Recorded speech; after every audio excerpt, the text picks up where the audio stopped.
People rely on rivers and lakes or boreholes. But with little rain now for months, it's even more of a challenge. Imagine living in a place where water is scarce, but the rain you do get has to last you for months. Now, what if we told you that some tribes have figured out how to store rainwater without any modern water tanks? That's right. From simple yet effective methods to hidden storage solutions, here are the 20 ways tribes store rain without water tanks. First, rock pits. Sometimes the smartest solutions are the simplest ones, like digging a hole and tossing in some rocks. That's basically the idea behind rock pits, a traditional water-saving technique used in the hilly regions of Rwanda and the open landscapes of Kenya. But don't be fooled by how basic it sounds. These little pits are doing some seriously clever work. Farmers and herders dig small depressions in the ground, then carefully line them with rocks of all shapes and sizes. When rain arrives, especially after a long dry stretch, it doesn't go dashing off the land like it's in a hurry. Instead, it slows down, trickles into the pits, and gathers around the rocks. At first glance, it might seem like the water's just sitting there, doing nothing. But what's really happening is much more exciting, at least for the soil and the plants. The water filters through the gaps between the rocks, soaking into the ground instead of evaporating in the hot sun. Plants nearby can send their roots toward this moisture-rich zone, sipping from it quietly, long after the clouds have moved on. That's how families stretch one rainstorm into weeks of crop growth. These rock pits don't need machines, maintenance teams, or power. Just some rocks, some digging, and a good eye for where the rain likes to go. Over time, farmers place them all over their fields like a strategic puzzle, creating a kind of natural irrigation system without pipes or pumps. And all that from what's basically a hole full of rocks? That's pretty brilliant. Second's eye holes. When your land gets more sun than rain and the ground feels like baked clay, farming seems almost impossible. But in West Africa, farmers have come up with a game-changing idea: eye holes. From above, their fields look like they have been dotted with little craters, like the surface of the moon. But each one of those holes is a pocket of hope. Each eye hole is about the size of a dinner plate, but they are deeper than you might expect. Farmers dig them by hand, often during the dry season when the ground is toughest. Inside, they place a mixture of compost or animal manure, nutrient-packed stuff that plants love. Then, they drop in seeds and wait for the skies to open up. When the rains finally come, instead of the water just skimming over the hard surface and disappearing, it collects in the eye holes and sinks deep. The compost acts like a sponge, soaking up water and holding it close to the roots. And because the soil in and around the hole gets loosened and enriched, the rain doesn't just stay at the top. It's drawn down into deeper layers, creating a long-lasting reservoir underground. But eye holes aren't just about surviving dry seasons, they actually improve the land over time. The repeated digging and composting slowly transform dry, compacted soil into something fertile and alive. Farmers using this method have turned dry, cracked fields into productive farmland, growing sorghum, millet and maize in places once written off as hopeless. It's low-tech, low-cost and high-impact. Just a shovel, some compost and a whole lot of patience. But for many families, these small holes make the difference between a hungry season and a harvest. Third, sand dams. Sand dams are solid walls built across dry stream beds that seem pointless most of the year. When the brief but intense rainy season arrives, these stream beds transform into rushing torrents, carrying not just water, but tons of sand and sediment. The concrete or stone wall blocks this sand-laden water, forcing it to slow down and drop its sandy load. Over time, the area behind the dam fills with sand. But that's exactly the point. This sand acts as a natural water tank, holding up to 40% of its volume in water. While the surface may appear bone dry, beneath lies a cool, wet reservoir, protected from evaporation and contamination. Community members dig shallow wells into this sand to access the clean water throughout the dry season. One medium-sized sand dam can supply enough water for 1,000 people and their livestock for months without rainfall, turning seasonal streams into year-round water sources without a single traditional tank in sight. Fourth, baobab tree hollows. The massive baobab trees that dot southern Africa's landscape aren't just impressive to look at, they are natural water tanks hiding in plain sight. These giants, sometimes called upside-down trees because their branches look like roots reaching toward the sky, have another strange feature. Many develop large natural hollows inside their trunks. Some of these hollows can hold thousands of gallons of water. Tribes across the region have long recognized these trees as nature's perfect water storage solution. They clean out these natural cavities, sometimes enlarging them carefully without harming the living tree. When rain falls, they direct it into these hollows through simple channels or by collecting it separately and pouring it in. The thick walls of the baobab keep the water surprisingly cool and clean, protected from the blazing African sun. Some baobab tree hollows have been used as community water sources for generations, with the trees continuing to grow and thrive despite their role as living water tanks. The water stored this way can last for months, providing a reliable supply long after the rainy season has ended. Fifth, terrace slopes. Rather than fighting gravity, some tribes work with it, carving flat platforms into mountainsides like giant steps climbing toward the sky. Each terrace is bordered by a raised edge that catches rainwater and prevents it from rushing downhill. The genius of this system goes beyond just preventing erosion. As rain falls on the uppermost terraces, any excess water spills carefully onto the terrace below, and then to the next, creating a cascade of moisture that uses every drop. The soil in each platform acts like a massive sponge, holding water that would otherwise be lost. Plant roots can tap into this stored moisture for weeks. Even more impressive, many of these terrace systems include underground channels made of bamboo or stone that direct water from higher to lower levels, essentially creating an entire mountain that functions as one giant water reservoir. Built centuries ago, these systems continue to provide reliable water storage without a single traditional tank, turning what would be destructive runoff into a managed resource that supports communities through dry periods. Sixth, stepwells. Deep in rural India, communities have created some of the most beautiful water storage systems on Earth. Stepwells are exactly what they sound like, wells you can walk down into via a staircase. But they are far more impressive than that simple description suggests.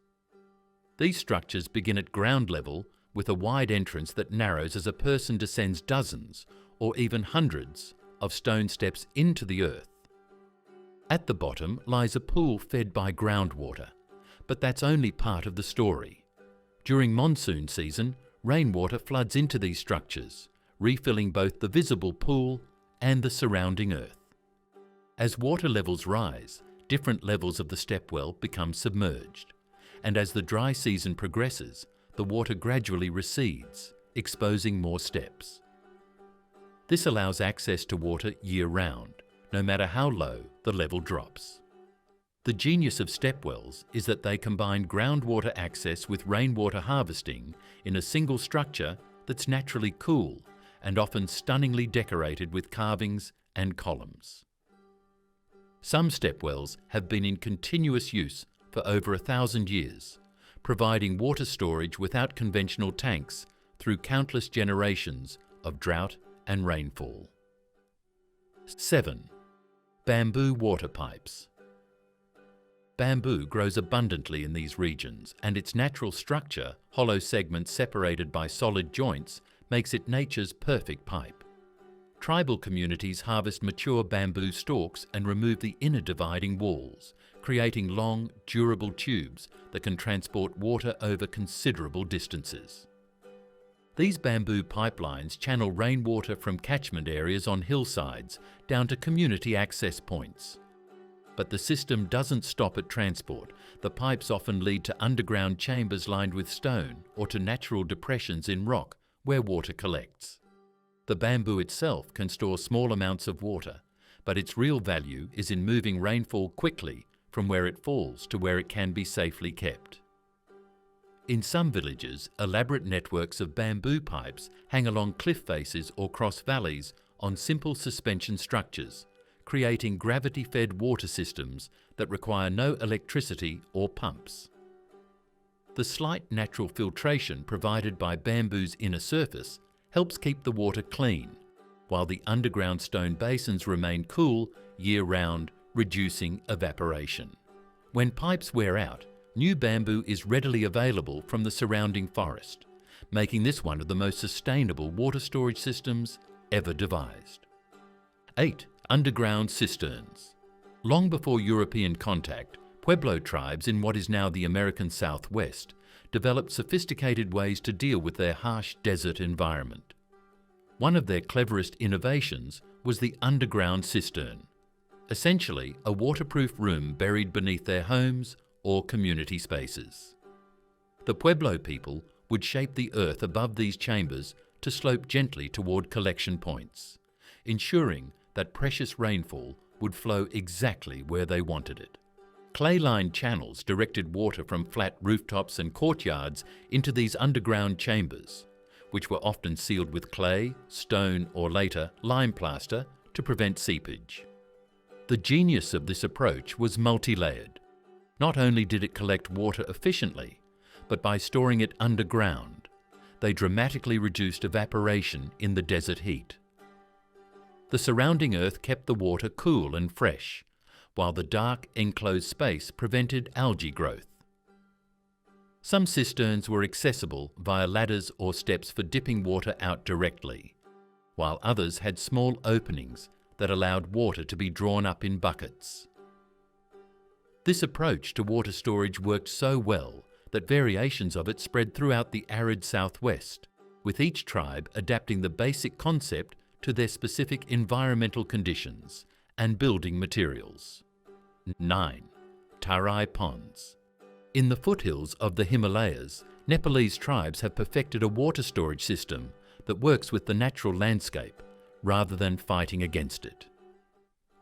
Tarai ponds are shallow depressions strategically placed in low-lying areas where rainfall naturally tends to collect. Unlike conventional ponds aimed at holding water on the surface, Tarai ponds have a different purpose. They are designed to slowly feed water into the ground beneath them. The beds of these ponds are carefully prepared with layers of sand, gravel, and sometimes clay arranged to control how quickly water seeps downward. When monsoon rains come, the ponds fill up and appear like ordinary small lakes. But as days pass, the water gradually disappears from sight, not because it evaporated into the air, but because it filtered into the earth below, creating a lens of fresh groundwater that can be accessed via shallow wells dug nearby. This underground storage protects the water from evaporation and contamination while naturally filtering out impurities. Families can access this stored rainwater for months after the surface pond has dried up completely. What looks like an empty depression during the dry season is actually a full but hidden water reservoir sitting just below ground level, ready to sustain the community until the rains return. 10th, natural rock basins. Aboriginal Australians surviving in one of Earth's harshest environments became masters at finding water where others saw none. Among their most reliable water sources are natural rock basins, depressions in stone surfaces that collect and hold rainwater. These features, called namas in some Aboriginal languages, form naturally as wind, and water gradually erodes small pockets in rock surfaces, particularly in granite outcroppings. Over thousands of years, Aboriginal communities enhanced these natural formations, slightly deepening them or adding small channels to direct more water into the basins when rain falls. They often covered these pools with branches, stones or brush to reduce evaporation and keep animals from drinking or contaminating the water. The knowledge of these hidden water sources was carefully passed down through generations as sacred information, literally the difference between life and death in the outback. Some rock basins hold water for months after rainfall, protected from the scorching sun by overhangs or their position in the landscape. Aboriginal people developed intricate mental maps of these water sources across vast territories, creating invisible water trails that connected one hidden basin to another. This allowed them to travel through areas that Europeans would later describe as waterless, guided by knowledge that wasn't stored in tanks, but in the land itself and the cultural memory of its people. 11th, infiltration trenches. Infiltration trenches might sound like something from a military operation, but in the world of water conservation, they are all about peace and harmony. With nature, that is. At their core, they are just shallow ditches dug by hand, no fancy machinery or complicated tools involved. These trenches are typically placed on slopes or flatlands where rainwater tends to make a quick escape. Instead of letting that precious water vanish in a hurry, the trenches act like speed bumps, slowing it down, encouraging it to linger, and giving it the chance to soak gently into the ground. Once the water settles in, it begins a quiet transformation underground.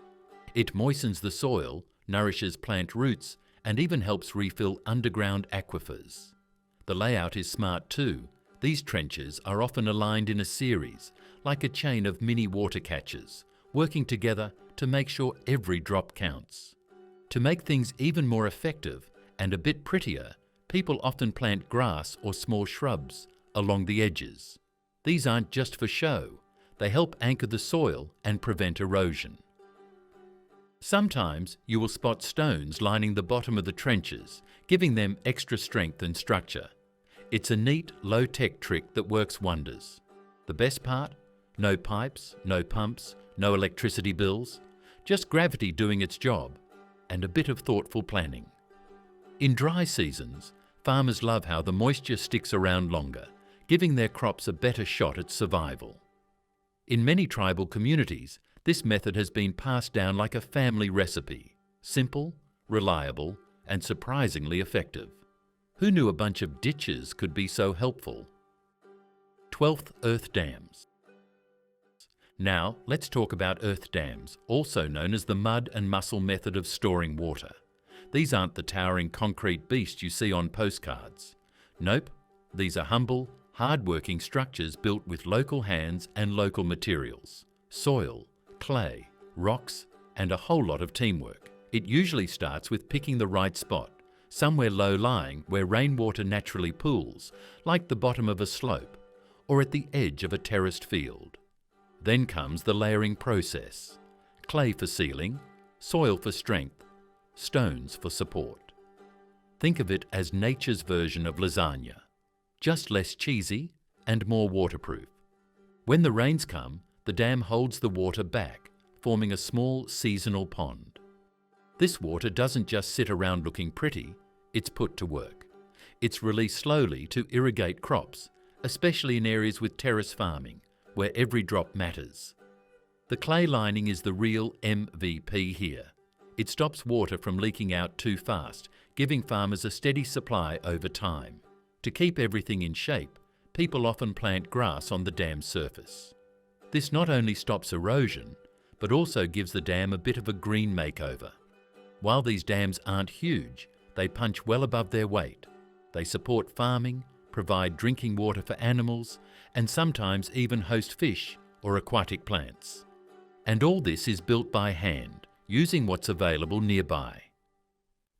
No trucks, no cement mixers, just knowledge, effort, and a strong sense of community. It's a perfect example of how rural innovation can make a big impact without a big budget. 13th, clay pot subsurface storage.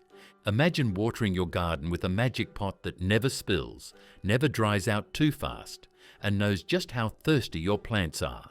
That's kind of what clay pot subsurface storage does. Except it's not magic, just really smart traditional design. In many villages, These pots are shaped like fat jars with narrow necks and are buried right into the ground, leaving only the top poking out like a little clay periscope. When it rains, or when someone pours water in manually, the pot fills up. Then, thanks to the porous nature of clay, water begins to seep out slowly into the surrounding soil. It's like the plant is sipping through a secret straw, getting just what it needs, when it needs it. These pots are placed strategically close to crops or young trees, spaced out depending on what's growing and how thirsty it is. And get this, one pot can keep the soil moist for days or even weeks.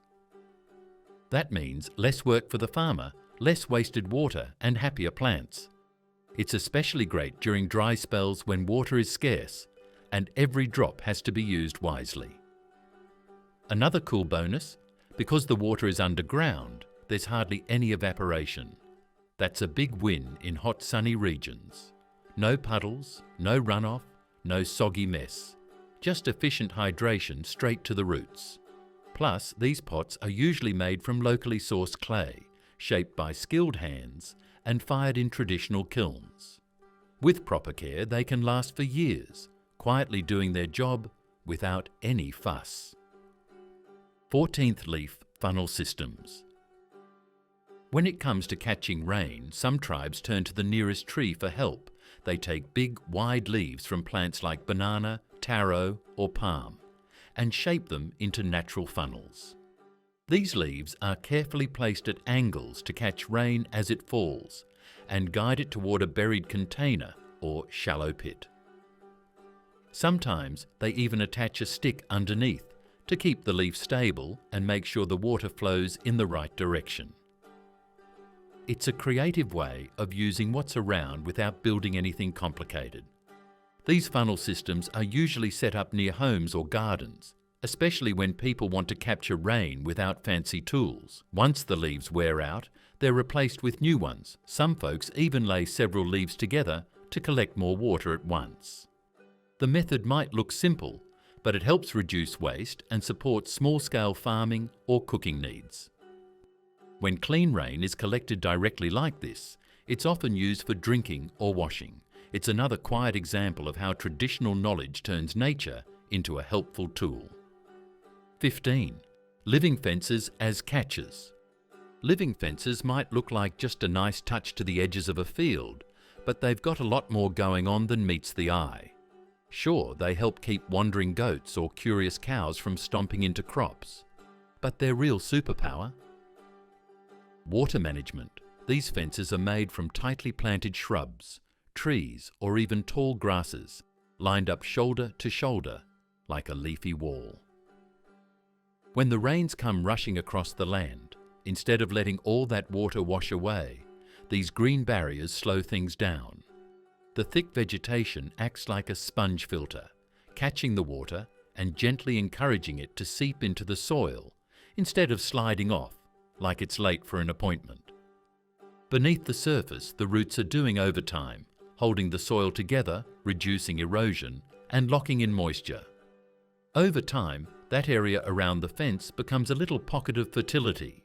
The ground stays damp longer, plants grow healthier, and the natural cycle of leaf drop adds organic goodness to the soil. But that's not all. Living fences also create cozy microclimates. They provide shade for nearby crops, protect them from harsh winds, and can even double up as food sources if you plant species that bear fruit, nuts, or edible leaves. So not only are they low maintenance and machine-free, they also make the landscape greener, cooler, and a whole lot more sustainable. It's one of those beautifully simple solutions that just keeps on giving. 16th, percolation pits. If you've ever seen a patch of ground that refuses to soak up water no matter how much it rains, you will understand the magic of percolation pits. These little heroes are basically open invitations for rainwater to head underground, where it can do some real good. Picture this: a small pit, about the size of a big flower pot or larger, dug into the earth near homes, farms, or paths.